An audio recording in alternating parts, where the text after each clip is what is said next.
बिस्मिल्लाहिर्रहमानिर्रहीम। नया उन्वान है नेवस्टार नेविगेशन सिस्टम। नेवस्टार खोजी निज़ाम, खोज लगाने वाला, किसी चीज़ के मकाम का तयन और उसकी रफ्तार का खोज लगाने वाला निज़ाम। The results of special theory of relativity, खुसूसी नज़रिया इजाफ़त के जो नताइज हैं, are used practically even in daily life, हत्ता कि उनको अमली ज़िंदगी में भी इस्तेमाल किया गया है।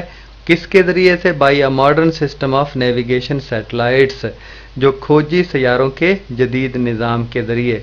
यानी खुसूसी नज़रिया इजाफ़त को अमली ज़िंदगी में, रोज़मर्रा ज़िंदगी में भी इस्तेमाल किया गया है। जो खोजी सैयारों का जदीद निज़ाम है उसके ज़रिए से कॉल्ड नेवस्टार, और उसे नेवस्टार कहा जाता है। फ़िक्रे को मैं दोबारा पढ़ देता हूँ। The results of special theory of relativity, खुसूसी नज़रिया इजाफ़त के जो नताइज हैं, are used practically even daily life, हमारी रोज़मर्रा ज़िंदगी में भी इनको इस्तेमाल किया गया है।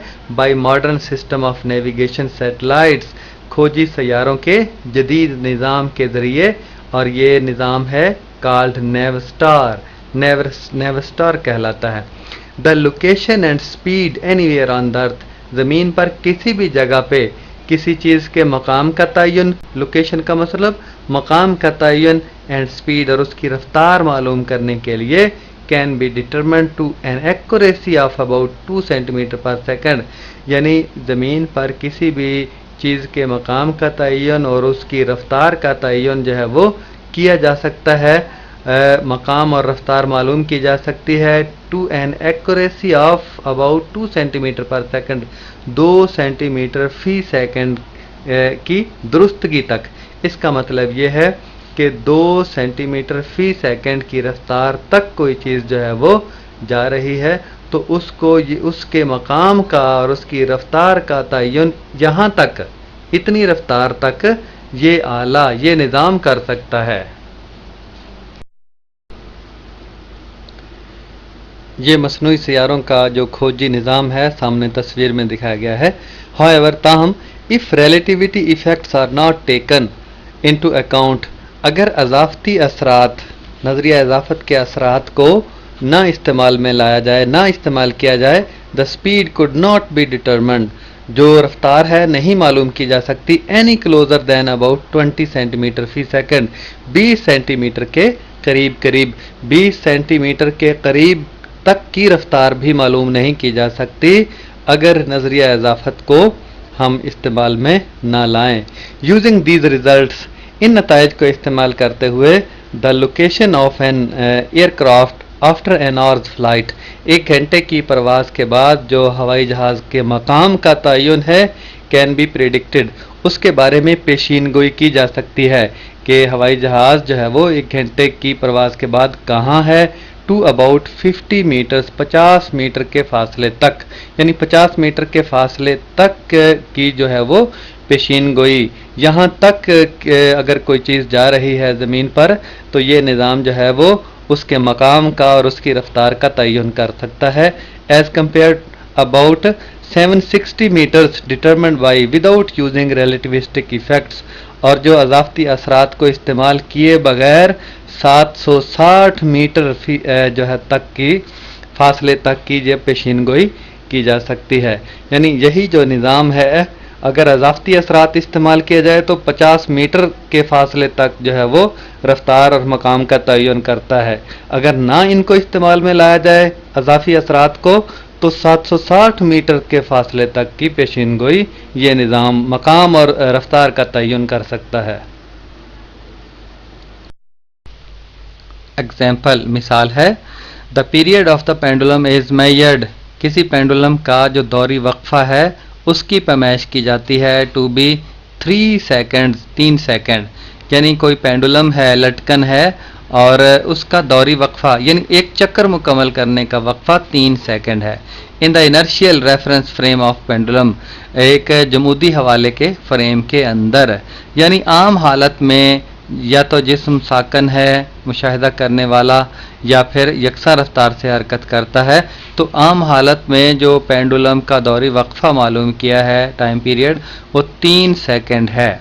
तो व्हाट इज़ इट्स पीरियड, इसका दौरी वक्फा कितना होगा? मेजर्ड बाय एन ऑब्जर्वर, जो कि मुशाहिदा कुनिंदा जो पैमाइश करेगा moving at a speed of 0.95 सी, जो कि 0.95 सी की रफ्तार से हरकत करता है।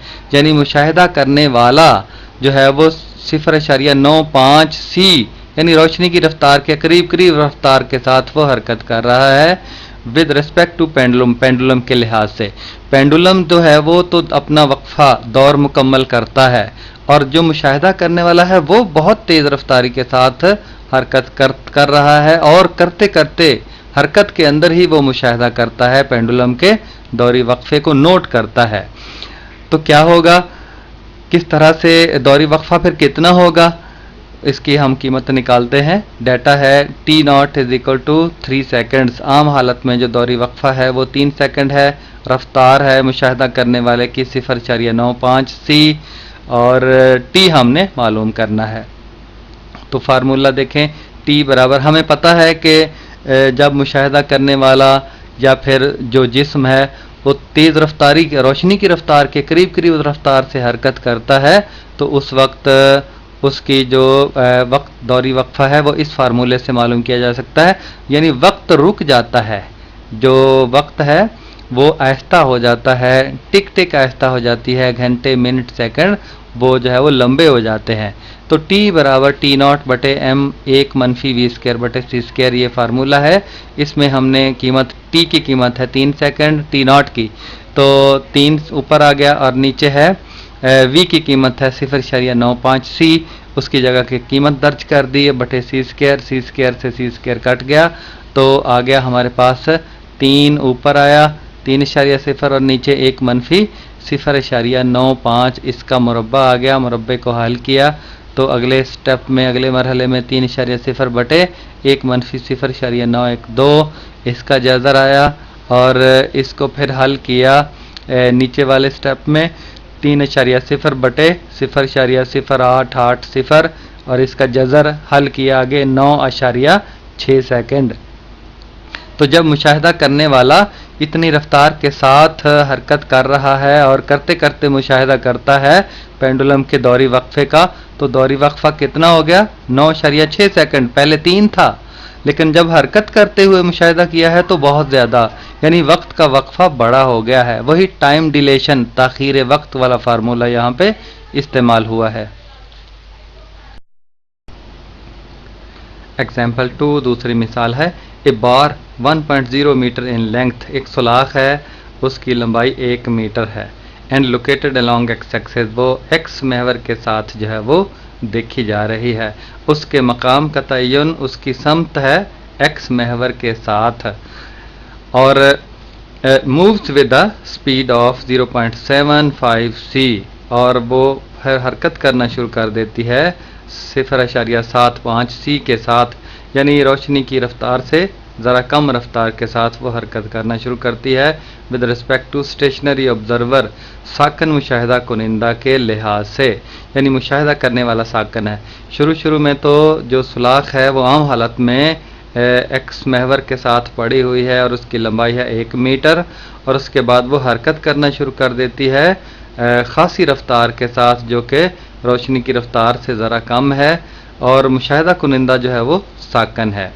What is the length of the bar, अब उस सुलाख की लंबाई कितनी होगी as measured by the stationary observer, जो मुशाहिदा करने वाला है वो साकन है, यानी मुशाहिदा कुनिंदा साकन है और फिर इस हरकत करती हुई सुलाख की अब लंबाई कितनी होगी। तो इसमें हमने ये पढ़ा है पहले कि लंबाई में जो है वो सुकड़ाव आ जाता है। जब जिस्म तेज़ रफ्तारी के साथ हरकत कर रहा होता है तो उसकी लंबाई का मुशाहिदा किया जाता है तो लंबाई जो है वो सुकड़ जाती है। एल बराबर यानी कम हो जाती है, एल बराबर एल नॉट इंटू 1 मनफी वी की 2 बटे सी की 2 जज़र है पूरा और एल नॉट की कीमत दी गई है 1.0 यानी 1 मीटर दी गई है।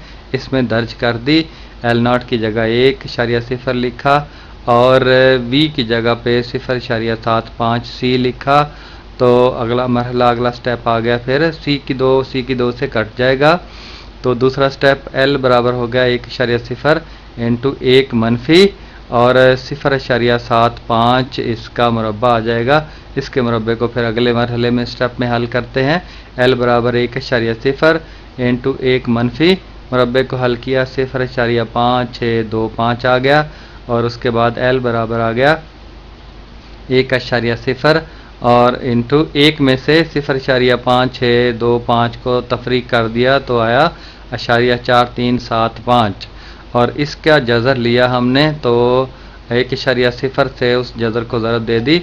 l बराबर 1.0 इंटू 0.661 और l की कीमत फिर आखिर में आ गई जवाब 0.66 मीटर, यानी जिसकी लंबाई 1 मीटर थी और उसकी लंबाई कम होकर सुकड़ कर 0.66 मीटर रह जाएगी, 1 मीटर से कम हो जाएगी।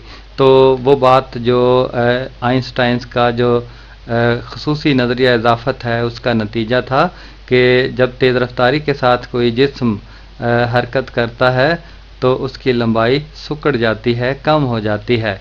तो यहाँ इस सुलाह की लंबाई जो है 1 मीटर थी आम हालत में, जब तेज़ रफ्तारी से वो हरकत कर रही थी तो मुशाहिदा किया तो 0.66 मीटर आ गई।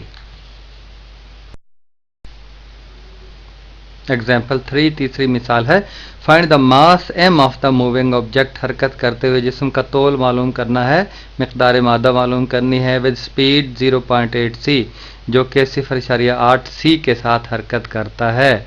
0.8 c यानी रोशनी की रफ्तार से ज़रा कम रफ्तार के साथ। तो डाटा है v बराबर 0.8 c, v की कीमत दी गई है, और हमने पहले पढ़ा कि जब तेज़ रफ्तारी के साथ कोई जिस्म हरकत करता है तो उसकी कमियत या मिकदार मादा में इजाफ़ा हो जाता है। तो फार्मूला ये है m बराबर m0 बटे 1 मनफी v² बटे c², इसका जज़र है, और m0 की कीमत नहीं दी गई, साथ वैसे ही लिखा, और v की कीमत दी गई है नीचे 1 मनफी 0.8 c इसका मुरब्बा बटे c²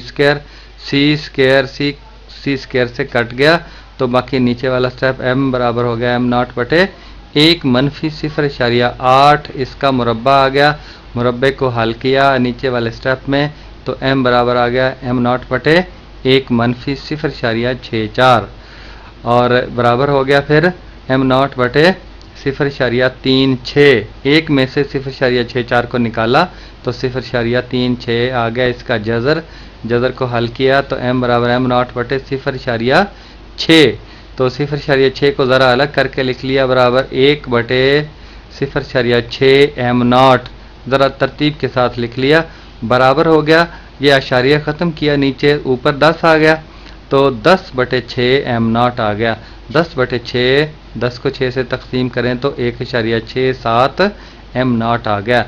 यानी जो मिकदार मादा है हरकत करते हुए जिस्म की वो बढ़ जाएगी, पहले m0 थी शुरू में और अब बढ़कर 1.67 m0 के साथ कोई चीज़ ज़रब खा रही है जो 1 से ज़्यादा है, इसलिए m की कीमत जो है वो m0 से अब ज़्यादा हो गई। तो हरकत करते हुए जिस्म की, यही जिस्म जब हरकत करता है 0.8 c के साथ, इतनी रफ्तार के साथ, तो उसके जो मिकदार मादा है उसका तोल बढ़ जाएगा।